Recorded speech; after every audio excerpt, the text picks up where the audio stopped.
नमस्कार दोस्तों, और एक बार फिर से मैं हाजिर हूँ आप लोगों के बीच क्लास 9th के चैप्टर 6 को लेकर के। जो नई किताब है एक्सप्लोरेशन, उस किताब से जो चैप्टर 6 है उसके बारे में हम लोग बात करेंगे, हाउ फोर्सेस इफेक्ट मोशन। और ये हमारे इस चैप्टर का पहला लेक्चर है। और इस लेक्चर में हम लोग देखेंगे कि फोर्स होता क्या है, फोर्स के टाइप्स क्या होते हैं, और फोर्स के बारे में जो कॉन्सेप्ट डेवलप हुआ है उस कॉन्सेप्ट के डेवलपमेंट में किन साइंटिस्टों का बड़ा रोल रहा है उनके इंट्रोडक्शन को। तो देर नहीं करते हैं और शुरू करते हैं हमारा आज का चैप्टर, जिसका नाम है हाउ फोर्सेस इफेक्ट मोशन। और ये हमारा पहला लेक्चर है। मेरा नाम राजेश कुमार है और आप देख रहे हैं हमारा YouTube चैनल जिसका नाम है लाटो हाई स्कूल। यहाँ पे हम बात करेंगे सबसे पहले फोर्स के बारे में। तो सबसे पहले समझते हैं कि फोर्स है क्या, व्हाट इज़ फोर्स। तो बचपन से हम लोग पढ़ते आ रहे हैं फोर्स के बारे में। फोर्स क्या है? टू पुश और पुल, मतलब पुशिंग और पुलिंग, किसी चीज़ को खींचना या धकेलना, बेसिकली इसी को हम फोर्स के नाम से जानते हैं। तो a force is a push और pull acting upon an object as a result of its interaction with another. तो दो चीज़ों के बीच में अगर ये जो मेरे पास पेन है, आपको जो दिख रहा है, इसको अगर हम खींचेंगे तो यहाँ पे ये जो मेरा हाथ है और ये जो ऑब्जेक्ट है, ये दोनों के बीच में इंटरेक्शन आपको देखने को मिलेगा।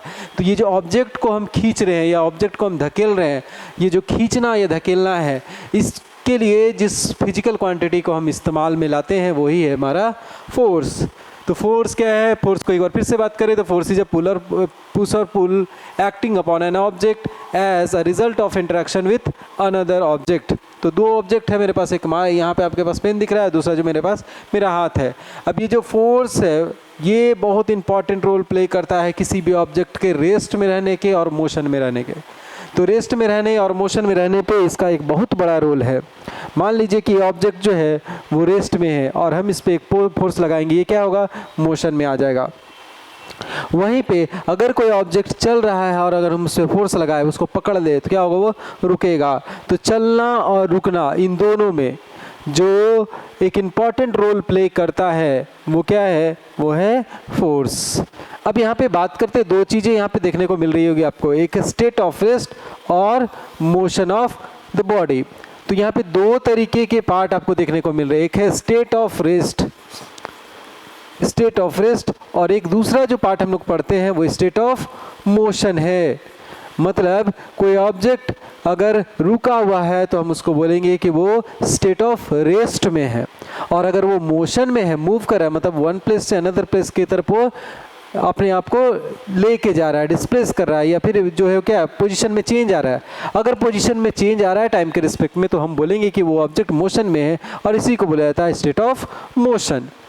अब फोर्स के बारे में बात करें तो फोर्स कैसे, जो फोर्स है वो चेंज क्या कर सकता है, इफेक्ट्स हम लोग पढ़ेंगे फोर्स के बारे में। हम लोगों ने पहले भी पढ़ा है, लेकिन एक बार समझ लेते हैं फिर से कि क्या है ये। तो फोर्स क्या कर सकता है? Change the speed of a moving object. कोई ऑब्जेक्ट चल रहा है तो उसकी स्पीड को क्या, उसके डायरेक्शन है उसको क्या कर सकता है? वो चेंज कर सकता है, उसकी स्पीड को चेंज कर सकता है और उसके शेप को चेंज कर सकता है। मान लीजिए कि ये ऑब्जेक्ट है, ये धीरे धीरे चल रहा था, हमने इस पीछे से धक्का मार दिया, इसका स्पीड क्या होगा? इंक्रीज करके। तो ये क्या किया? उसके स्पीड को चेंज कर दिया। वहीं पे अगर ये धीरे धीरे जा रहा था और हम उसको फिर से थोड़ा सा और पकड़ लिए तो क्या है? उसका मोशन जो है वो रिलेटिवली स्लो हो गया, दैट मीन्स उसकी स्पीड को हम घटा दिए। अब ये जा रहा था इधर से, हमने लगा दिया ऐसा फोर्स, ये क्या हो गया? ये मुड़ गया इधर। तो ये जो मुड़ गया, क्यों मुड़ा? क्योंकि हमने फोर्स लगाया। तो जब हम फोर्स लगाते हैं तो ऑब्जेक्ट का डायरेक्शन में भी चेंज हमको देखने को मिलता है। या फिर अगर कोई चीज़ है मेरे पास, देख लीजिए, मान लीजिए कि मेरे पास ये जो पेपर है, मैंने इस पर फोर्स लगाया और इसके शेप में क्या है? एक चेंज देखने को मिला। सो शेप में चेंज लाना भी क्या है?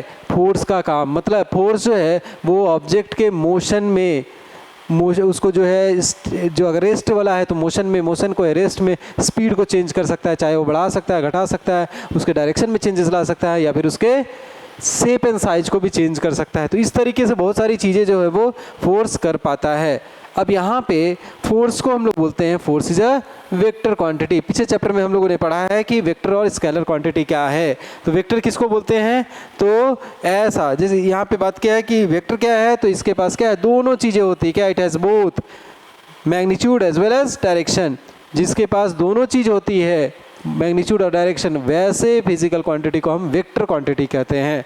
वहीं पे स्केलर क्या है, तो ऐसे जिनके पास केवल क्या है, मैग्नीट्यूड होता है, जैसे मास, टेम्परेचर, इनके पास केवल मैग्नीट्यूड, उसका डायरेक्शन नहीं होता है। जबकि जब हम फोर्स बोलते हैं तो हमको बताना पड़ता है कि किधर। मान लीजिए कि ये ऑब्जेक्ट है, हमको बोला कि इस पर 5 न्यूटन का फोर्स लगाइए। न्यूटन इज़ द ऐसा यूनिट ऑफ फोर्स, फोर्स का ऐसा यूनिट जो है न्यूटन है। तो हम जब भी बात करेंगे तो कि फोर्स लगाने के लिए तो हम जो है उसको न्यूटन में लगाने के लिए बोलेंगे। तो मान लीजिए 5 न्यूटन वो हम पे फोर्स लगाने के लिए बोला, तो हमको ये बताना पड़ेगा कि किधर, यहाँ फोर्स लगाना है, इस साइड में, डायरेक्शन क्या होगा, ये जो इसके बैकवर्ड, इसके बैक से लगाना है, किसके फ्रंट से लगाना है, किसके राइट से लगाना है, किसके लेफ्ट से लगाना है, ये आपको बताना पड़ेगा कि कौन सा डायरेक्शन है। नहीं तो क्या है, हम पता ही नहीं कर पाएंगे कि फोर्स लगाना है किधर से। मास के केस में ऐसा ज़रूरत नहीं है हमको। 5 kg बोला तो 5 kg किधर से तोलना है, वो उसका कोई ये नहीं है, 5 kg आपको दे देना है सामान। टेम्परेचर में उसी तरीके से है, अगर हम कोई चीज़ का लंबाई काउंट करें तो उसी तरीके से, उसमें कोई डायरेक्शन नहीं बताना कि इधर से नाप के लाओ या इधर से नाप के लाओ, कहीं से भी नापे वो बराबर होगा। लेकिन फोर्स को जो है, अगर हम इधर फोर्स लगाएं तो ये इधर बढ़ेगा, और इधर फोर्स लगाए तो ये उल्टा चलेगा। तो फोर्स में जो है वो ज़रूरी है डायरेक्शन को बताना।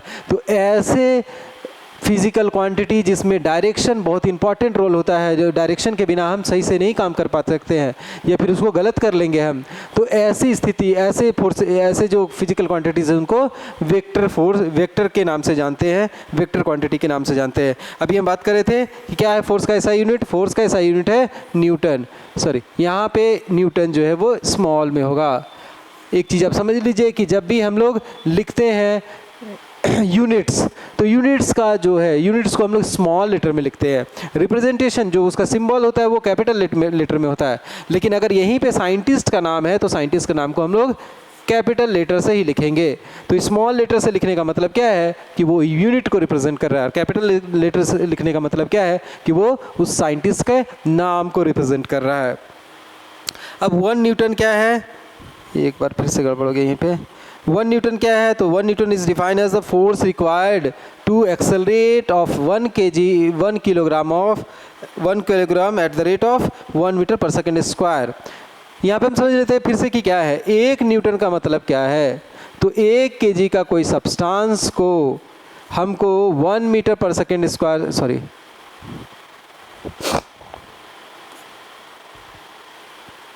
1 kg का कोई सब्सटेंस है मेरे पास, और उसको 1 मीटर पर सेकेंड स्क्वायर के एक्सेलरेशन देना है। उसको 1 kg के कोई सब्सटेंस को 1 मीटर पर सेकेंड स्क्वायर का एक्सेलरेशन अगर देना है, तो जितना फोर्स का हमको जरूरत पड़ेगा that force will be 1 newton. So 1 newton कितना हो गया, so 1 newton equals to 1 kg metre per second square.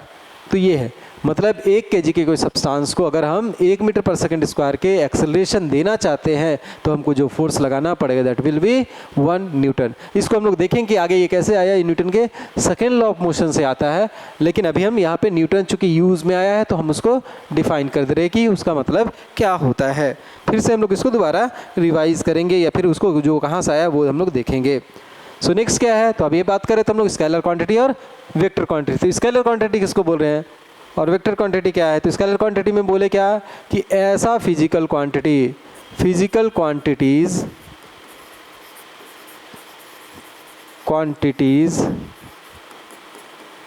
Which has only magnitude. इसको डायरेक्शन से कोई मतलब नहीं है, इसको केवल क्या है मैग्नीट्यूड से मतलब है।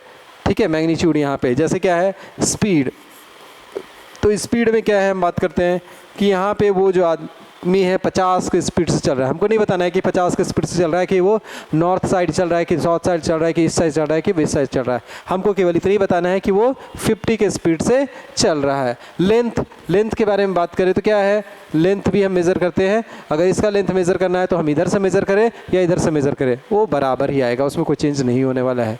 तो इस तरीके से ये जो है वो स्केलर क्वांटिटी। वहीं वेक्टर क्वांटिटी की बात करें तो क्या है, ऐसे फिजिकल क्वांटिटीज़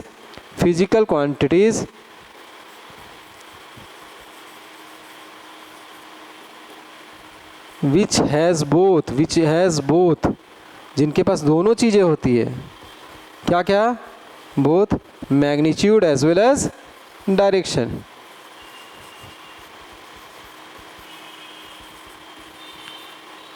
तो जिनके पास दोनों चीज़ें होती है वैसे फिजिकल क्वांटिटीज़ को हम क्या बोलते हैं? Vector quantity. जैसे यहाँ पे एग्जांपल मेरे पास क्या है, यहाँ पे एग्जांपल, जो पहला एग्जांपल यहाँ पे लेते हैं फोर्स है, वेलोसिटी जो हम लोग पिछले क्लासेस में पढ़ चुके हैं, यहाँ पे एक्सेलरेशन है।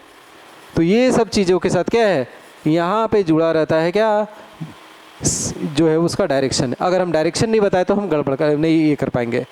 तो जो वेक्टर क्वांटिटीज़ है उसमें दो चीज़ें हैं, क्या क्या? मैग्नीट्यूड भी है। मतलब 5 न्यूटन बोला तो ठीक है, 5 न्यूटन तो उसका मैग्नीट्यूड है, लेकिन 5 न्यूटन किधर, तो ईस्ट साइड है कि वेस्ट साइड है कि नॉर्थ साइड है, वो हमको बताना पड़ेगा। नहीं बताने से क्या है, इस स्थिति में हम पता ही नहीं कर पाएंगे फोर्स का एग्जैक्ट वैल्यू। तो अगर फोर्स अगर चेंज भी हो रहा है तो उसमें दो चीज़ों के चेंज होने से वो ये हो सकता है।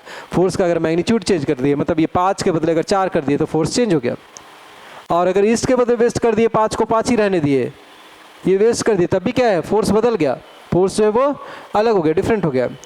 तो अगर ये चेंज हो गया, मतलब मैग्नीट्यूड हो गया चेंज हो गया, तब भी फोर्स चेंज होगा, डायरेक्शन चेंज हुआ तब भी चेंज होगा, और अगर दोनों चेंज हो गया तब भी चेंज होगा। मतलब हमको अगर किसी फोर्स को, किसी वेक्टर क्वांटिटी को चेंज करना है तो हम उसके मैग्नीट्यूड को चेंज कर देंगे तब भी चेंज हो जाएगा, उसके डायरेक्शन को चेंज करेंगे तब भी चेंज हो जाएगा, और अगर दोनों भी चेंज कर दिए तब भी वो चेंज हो जाएगा।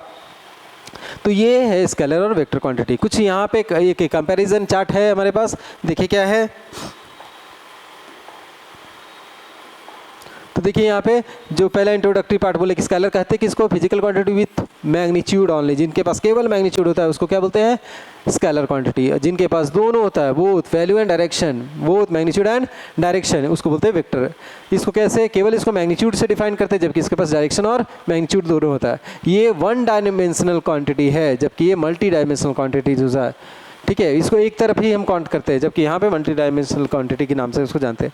यहाँ पे क्या है, चेंज करने के लिए केवल मैग्नीट्यूड चेंज करना, मतलब 5 kg कोई सामान हम लिए हैं, 5 kg का सामान हम लिए हैं, तो हमको क्या करना पड़ेगा, 5 kg को अगर हम 4 kg करेंगे तभी वो चेंज होगा, इसमें डायरेक्शन है ही नहीं। तो इसका मतलब क्या है, उसका मैग्नीट्यूड को केवल चेंज करने से स्केलर क्वांटिटी में चेंज दिखने को मिलेगा। जबकि वेक्टर क्वांटिटीज़ के साथ क्या होगा, वेक्टर क्वांटिटी के साथ दोनों चीज़ें चेंज होनी चाहिए, मतलब दोनों में से कोई भी, अगर मैग्नीट्यूड चेंज हो गया तब भी चेंज, डायरेक्शन चेंज हुआ तब भी चेंज, या दोनों चेंज हो गए तो चेंज हो जाएगा। ठीक है, ये चीज़ है। इसके बाद यहाँ क्या है, एल्जेब्रिक रूल्स के बारे में बात करें तो ये जो फॉलो करता है स्केलर क्वांटिटी, जो ये फॉलो करते हैं, ये जो अगर इन दोनों को जोड़ना है तो क्या होगा, 5 और 4 9, सिंपल एल्जेब्रिक सम है, जोड़ दीजिए तो जो दोनों मिलकर के कितना बनेगा, 9 kg। जबकि यहाँ पे जब जोड़ने की बारी आएगा तो हम वेक्टर एल्जेब्रिक सम के बारे में बात करेंगे, और ये हम लोग 11th क्लास में देखेंगे, अभी हम लोग को वेक्टर एल्जेब्रिक सम नहीं पढ़ना है। तो वो उस तरीके के रूल्स को फॉलो करता है। डिवीज़न यहाँ पॉसिबल है, यहाँ पे डिवीज़न पॉसिबल नहीं है। ये सिंपल होता है, वेक्टर का जो है डायरेक्शन और मैग्नीट्यूड बताते हैं तो वो धीरे कॉम्प्लेक्स हो जाता है कि हमको दो चीज़ बताना है, जोड़ने घटाने में बहुत सारा अलग अलग तरफ जो सिस्टम है उसको अपनाना पड़ेगा, ये कॉम्प्लेक्स है। जबकि ये जो है वो सिंपल है, आराम से जोड़ दिए 5 4 9, वहाँ पे जोड़ने के लिए हमको अलग पॉलिसी जो है रूल्स को फॉलो करना पड़ेगा। एग्जाम्पल में हम लोगों ने देखा क्या है, स्पीड है, लेंथ है, डेंसिटी है, यहाँ पे वेलोसिटी है, वेट है, फोर्स है, ये सब जो चीज़ें हैं वो क्या है, वेक्टर क्वांटिटीज़ है, यहाँ पे स्केलर क्वांटिटी। तो आप इसको जो है वो नोट कर सकते हैं। नेक्स्ट जो हमारे पास है इफेक्ट ऑफ फोर्स, फोर्स के क्या इफेक्ट्स होते हैं। ठीक है, तो ये जो शुरुआती समय में बोल रहे फोर्स क्या क्या कर सकता है, what can a force do. तो पहला क्या कर सकता है, इट कैन चेंज, क्या कर सकता है, it can set a stationary object into motion, वो किसी चीज़ को क्या कर सकता है, चला सकता है। मान लीजिए रुका हुआ, इसको हम क्या कर रहे हैं, हिट कर दिए, ये क्या होगा, चलने लगेगा। ठीक है, तो ये चलने लगा, रुका हुआ को चला सकता है, चल रहा है कोई चीज़ बस पकड़ दिए, वो क्या हो गया, रुक गया। क्या कर सकता है, उसके डायरेक्शन में चेंज ला सकता है, मतलब इधर से जा रहा था, हम इसको क्या ढकेल दिए तो ये इधर मुड़ गया। ठीक है, तो फोर्स लगाए हम, उसमें डायरेक्शन में चेंज है। तो पहला क्या बोल रहा है कि